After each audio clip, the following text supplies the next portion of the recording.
श्री स्वामी समर्थ. जय जय स्वामी समर्थ. स्वामी भक्तांनो, माझ्या यूट्यूब चॅनलमध्ये तुम्हा सर्वांचे स्वामीमय स्वागत. स्वामी भक्तांनो, आषाढ महिना हा सुरू आहे आणि आषाढ महिना संपायच्या अगोदर आपल्याला एक काम करायचं आहे. आता सध्या आषाढ महिना सुरू आहे आणि येत्या 12 तारखेला म्हणजेच 12 ऑगस्टला बुधवारी आषाढ महिन्याची समाप्ती होणार आहे. 12 ऑगस्टला बुधवार असून अमावास्या आहे. या दिवशी आषाढ महिन्याची समाप्ती होणार आहे. अशा या पवित्र श्रावण महिन्याची सुरुवात होणार आहे त्या दिवसापासून. तर आपल्याला 12 ऑगस्टच्या अगोदर एक महत्त्वाचं काम करायचं आहे. आपल्याला आषाढ महिन्यामध्ये आपल्या कुलदेवीची ओटी भरायची आहे. कारण आषाढ हा महिना धार्मिक दृष्टीने खूप महत्त्वाचा आहे आणि या महिन्यामध्ये अनेक सण, व्रतवैकल्य आणि धार्मिक कार्यांना विशेष असे महत्त्व प्राप्त आहे. भगवान विष्णूंची पूजा तसेच भगवान शिवशंकराची उपासना या महिन्यामध्ये होत असते. तसेच या महिन्यामध्ये आषाढी एकादशीसोबतच गुप्त नवरात्री, व्यास पौर्णिमा यासारखे महत्त्वाचे दिवस देखील साजरे केले जातात. या आषाढ महिन्यामध्ये गुप्त नवरात्री असल्यामुळे आपल्या कुलदेवीची सेवा आणि ओटी भरण्याला तितकंसं महत्त्व आहे. कुलदेवीची पूजा जीवनातील सर्व प्रकारच्या अप्रिय घटना टाळण्यास मदत करते. तसेच आपल्या कुटुंबाला सर्व प्रकारच्या वाईट शक्तीपासून, वाईट ऊर्जेपासून दूर ठेवण्यास मदत करते. म्हणून आपल्याला आषाढ महिना संपण्यापूर्वी कोणत्याही परिस्थितीत घरच्या घरी कुलदेवीची ओटी भरायची आहे. आता ही ओटी भरल्याने एका रात्रीत आयुष्याचं सोनं होतं. सोन्यासारखे दिवस येतील. आणि ओटी भरत असताना ओटीमध्ये आपल्याला एक वस्तू ठेवायची आहे. तसेच आषाढ महिना संपण्यापूर्वी कोणती महत्त्वाची कामे आपल्याला करावयाची आहे हे या व्हिडिओमध्ये आपण पाहणार आहोत. त्यामुळे हा व्हिडिओ स्किप न करता तुम्ही जरूर पहा. चॅनलवर तुम्ही नवीन असाल तर चॅनलला नक्की सबस्क्राईब करा आणि माहिती आवडल्यास नक्की शेअर करा. आता जेव्हा कधी मी जर तुम्हाला काही नवीन माहिती दिली तर ते तुमच्यापर्यंत नोटिफिकेशन येईल. कुलदेवीची ओटी आपल्याला भरावयाची आहे. आता कुलदेवीचं आपल्या कुटुंबावर सदैव आशीर्वाद असतो, कृपा आशीर्वाद असतो. त्यामुळे आषाढ महिन्यात आपल्याला कुलदेवीची ओटी भरायची आहे. आषाढ महिना हा श्रावण महिना इतकाच पवित्र आणि शुभ मानला जातो. आध्यात्मिक साधनेसाठी हा महिना शुभ मानला जातो. या महिन्यापासून चातुर्मासाची सुरुवात होती. चातुर्मासाची सुरुवात म्हणजेच धार्मिक मान्यतेनुसार भगवान विष्णू योगनिद्रेत जातात आणि या काळात जप, तप, दान, व्रत, उपवास आणि नामस्मरण यांना विशेष असं महत्त्व आहे. आता ज्योतिषशास्त्रानुसार चातुर्मासामध्ये आपण जी काही सेवा करतो त्या सेवेचं आपल्याला दुपटीनं तिपटीनं फळ मिळतं. मग आषाढ महिन्यामध्ये आपल्याला सगळ्यात महत्त्वाचं काय काम करायचं असेल तर आपल्या कुलदेवीची ओटी आपल्याला आषाढ महिन्यात भरावयाची आहे. आपली जी कुलदेवी असते 3.5 शक्तिपीठापैकी एक कुलदेवी ही असते. मग या कुलदेवीची आपल्याला घरच्या घरी कुळाचं संरक्षण करण्यासाठी आपल्याला तिची ओटी भरायची आहे. हिंदू धर्मात कुलदेवी म्हणजे आपल्या कुळाची, वंशाची आणि घराण्याची आराध्य देवी मानली जाते. प्रत्येक कुटुंबात एक कुलदेवी आणि एक कुलदैवत असतेच. आता पिढ्याने तिची भक्ती भावाने आपण पूजा करत असतो. ती कुटुंबाचे रक्षण, कल्याण करत असते. समृद्धी आणि घरात सुख समृद्धी आपल्याला येते अशी धार्मिक मान्यता आहे. आता तिची ओटी भरल्याने घरात सुख, शांती, आरोग्य आणि ऐश्वर हे टिकून राहतं. आषाढ महिन्यामध्ये कुलदेवीची भक्तिभावाने आपण जर सेवा केली, पूजापाठ केलं आणि ओटी भरली तर देवीचा आशीर्वाद आपल्याला प्राप्त होतं. घरात सुख शांती नांदते. तसेच आर्थिक काही प्रॉब्लेम असतील तर ते निघून जातात. कर्जाचा बोजा असेल तर तो निघून जातो. नकारात्मक शक्तीपासून कुटुंबाचे संरक्षण होते. घरातील शुभ कार्य हे निर्विघ्नपणे पार पाडतात आणि आरोग्य, आनंद आणि कुटुंबाचे सुख वाढते. तसेच कुटुंबातील सदस्यांचे ज्या काही मनोकामना आहेत त्या पूर्ण होतात. कुलदेवीची ओटी भरणे म्हणजेच पूर्वजांची परंपरा ही आपल्याकडून जपली जाते आणि कुटुंबात धार्मिक संस्कार हे दृढ होतात. आता ही जी ओटी आहे तर ती प्रत्येकाने भरावायची आहे. घरातील प्रत्येक स्त्रीने आपल्या कुलदेवीची ओटी ही आषाढ महिना संपण्यापूर्वी भरावायची आहे.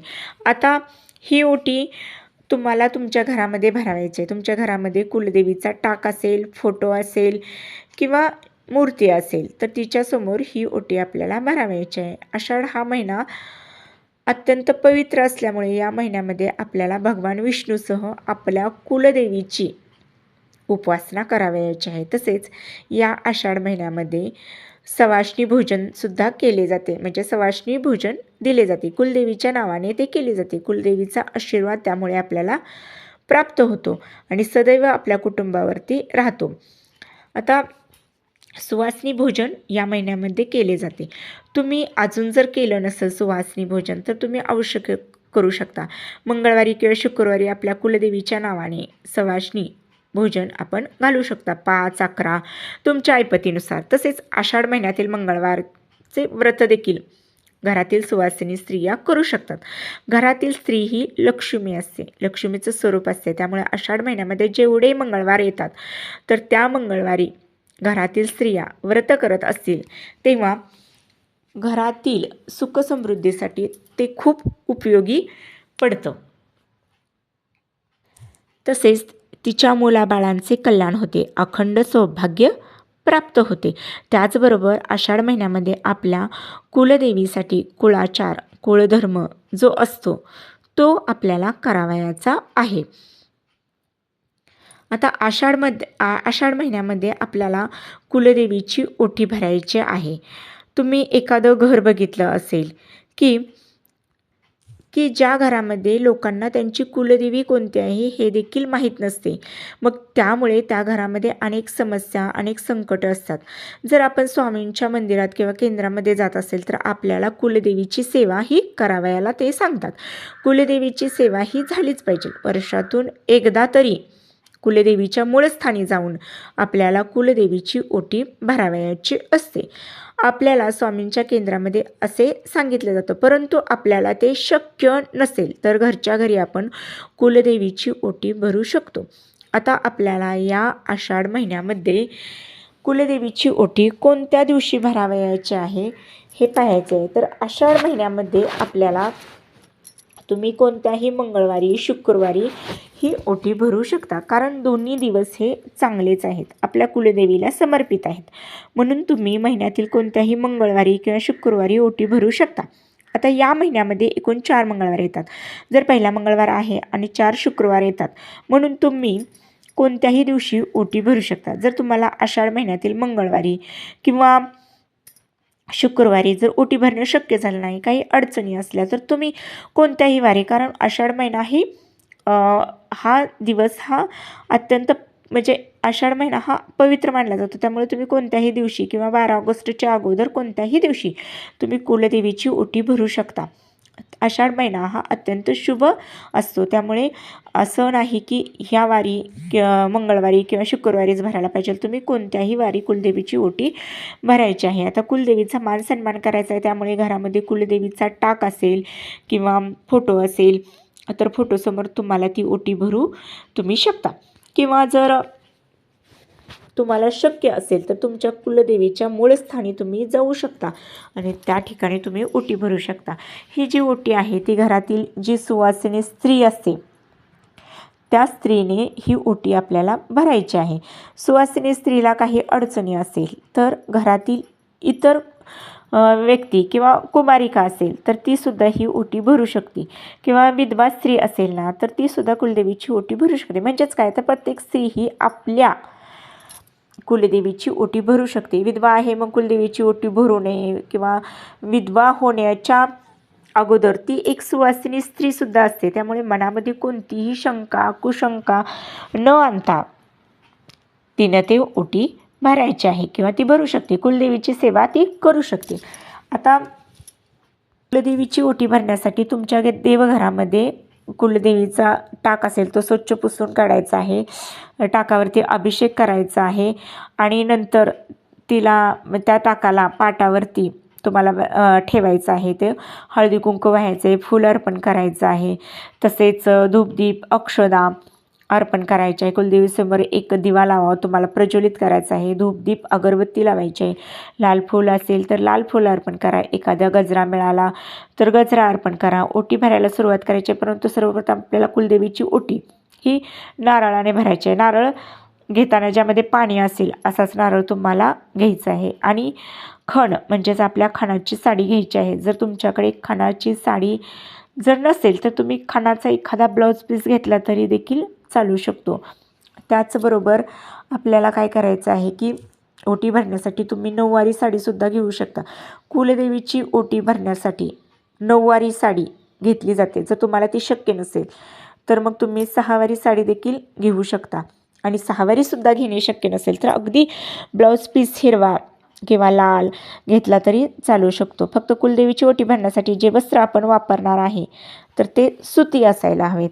सुती कपड्यांचे असायला, कारण देवतेकडून येणाऱ्या सात्विक लहरी ग्रहण करण्याची आणि ती धरून ठेवण्याची क्षमता इतर धाग्यांच्या तुलनेत अधिक असते. म्हणून साडी किंवा ब्लाऊज पीस घेताना तुम्हाला तो सुती किंवा रेशमी घ्यायचा आहे. आता सर्वप्रथम तुम्हाला एक ताट घ्यायचं आहे, तामण घ्यायचं आहे. त्यामध्ये तुम्हाला ब्लाऊज पीस ठेवायचं आहे, साडी ठेवायची आहे, त्यावरती नारळ ठेवायचं आहे, थोडेसे तांदूळ ठेवायचे आहे. आता नारळाची शेंडी ही देवीच्या दिशेने असावी अशा पद्धतीने आपल्याला नारळ ठेवायचा आहे. ब्लाऊज पीसवरती किंवा साडीवरती तो नारळ ठेवायचा आहे. त्याचसोबतच आपल्याला एक हळकुंड, एक बदाम, एक खारीक, ₹1 नाणं, सुपारी ही देखील त्याचबरोबर आपल्याला ओटीमध्ये ठेवायचं आहे. तुम्हाला 16 शृंगाराचं साहित्य जे असतं ते ठेवणं शक्य झालं तर आवर्जून ते 16 शृंगाराचं साहित्य ठेवा.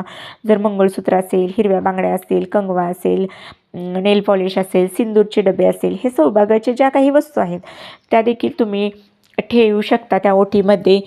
एखादं टिकलीचं पॉकेट किंवा कुंकाची डबी हे देखील तुम्ही त्यामध्ये ठेवू शकता. तसेच गजरा असेल किंवा वेणी असेल तर हे देखील तुम्हाला, नाहीच ते शक्य झालं तर एखादं गुलाबाचं फूल असेल किंवा लाल फूल असेल, हे सर्व वस्तू आपल्याला एका ताटामध्ये घ्यायचे आहे. ते ताट स्टीलचं घ्या.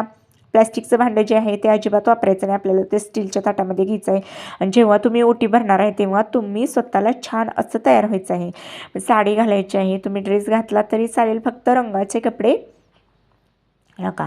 आणि जे असं कपड्यावरती कुंकू लावायचं आहे, गळ्यात मंगळसूत्र घालायचं आहे, पायात जोडवी घालायची आहे आणि छान असं डोक्यावरती काहीतरी ओढणी किंवा पदर घेऊन आपल्याला ही ओटी भरावायची आहे. आता ही ओटीचं जे ताट आहे ते आपल्या छातीजवळ पकडायचं आहे आणि आपल्या कुलदेवतेकडून चैतन्य मागायचं आहे. आपली आध्यात्मिक उन्नती व्हावी, प्रगती व्हावी असे तुम्हाला कुलदेवीला मनोभावाने सांगायचं आहे. आपल्या कुलदेवीला सांगायचं आहे की या आषाढ महिन्यामध्ये तुझी मी ओटी भरत आहे. मला तुझ्या मूळ स्थानी येऊन ओटी भरणं शक्य झालं नाही, म्हणून मी घरच्या घरी ही ओटी भरत आहे. तर तू माझ्या ओटीचा स्वीकार कर आणि आमच्यावर तुझा कृपा आशीर्वाद असू देत, आमच्या कुटुंबावर तुझा आशीर्वाद असू देत, घरात सुख शांती अखंड नांदू देत, धनधान्य अन्नाची कधीही कमतरता पडून देऊ नकोस आणि माझ्या घरात सदैव वातावरण चांगलं राहू देत अशी मनोभावाने प्रार्थना करायची आहे. आणि आपल्या कुलदेवीची ओटी आपल्याला भरावयाची आहे. आणि आपल्याला ती ओटी तिच्या चरणी अर्पण करायचं आहे. थोडेसे तांदूळ घ्यायचे आणि ते तांदूळ आपल्या दोन्ही हाताच्या मुठीमध्ये घ्यायचे आहे. कुलदेवीच्या मस्तकाला लावून तिच्या चरणी आपण जी ओटी भरली आहे त्या ओटीवरती ते अर्पण करायचं आहे. आता हीच ओटी भरत असताना त्या ओटीमध्ये एक खूप महत्त्वाची आपल्याला वस्तू ठेवायची आहे. तर आपल्याला जी वस्तू ठेवायची, कारण या वस्तूमुळे आपली ओटी जी आहे तर ती अर्पण आहे, अपूर्ण आहे. मग ती वस्तू म्हणजे काय तर तांबू. तर बघा, तुम्ही ओटी भरत असताना कुलदेवीला तांबूल देखील अर्पण करायचं आहे. आता हे तांबूल नक्की कुठं मिळतं, किंवा तांबूल म्हणजेच पानाचा विडा असतो. जर जिथे कुठे पान शॉप असेल, जिथे खाण्याची पानं मिळतात, तिथनं तुम्ही एक पानाचा विडा, त्यालाच तांबूल म्हणतात, पाण्याचा विडा आणू शकता आणि तो कुलदेवीच्या ओटीमध्ये आपल्याला ते पाण्याचा विडा म्हणजेच तांबूल आपल्याला ठेवायचा आहे आणि ते आपल्याला कुलदेवीसाठी अर्पण करायचं आहे. आता हा विडा असतो तो म्हणजेच तांबूल, तर ते ओटी भरताना आपल्या कुलदेवतेला आवर्जून अर्पण करा. कारण एका वाटीमध्ये तुम्हाला हे तांबूळ ठेवायचं आहे, म्हणजेच हा पानाचा विडा ठेवायचा आहे आणि तो कुलदेवीला अर्पण करायचा आहे. यानंतर संध्याकाळी काही वेळाने तो विडा तुम्हाला उचलून घ्यायचा आहे आणि तो खलबत्त्यामध्ये बारीक कुटायचा आहे.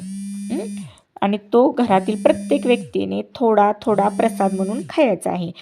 बाहेरील कोणत्याही व्यक्तीला ते तांबूल द्यायचं नाही. बऱ्याच वेळा पान शॉपवाले तांबूल देताना सगट पानाचा म्हणजे विडा देत नाहीत, तर ते बारीक करूनच देतात.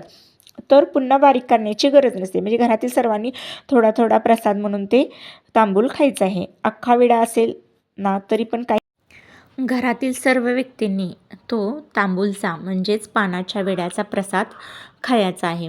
श्री स्वामी समर्थ. जय जय स्वामी समर्थ. माहिती आवडल्यास नक्की लाईक करा, शेअर करा आणि हो सबस्क्राईब पण करा. श्री स्वामी समर्थ.